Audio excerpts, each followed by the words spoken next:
Hey guys, so we're putting this SharkBite on today.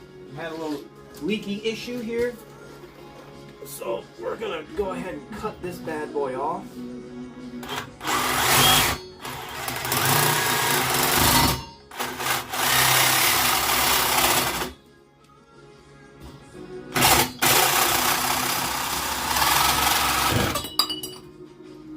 Alright, and then I think we got some sandpaper. We're gonna rough up this edge. Let's see.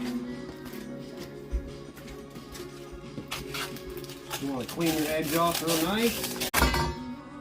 Alright, that feels a lot better. And we have our SharkBite.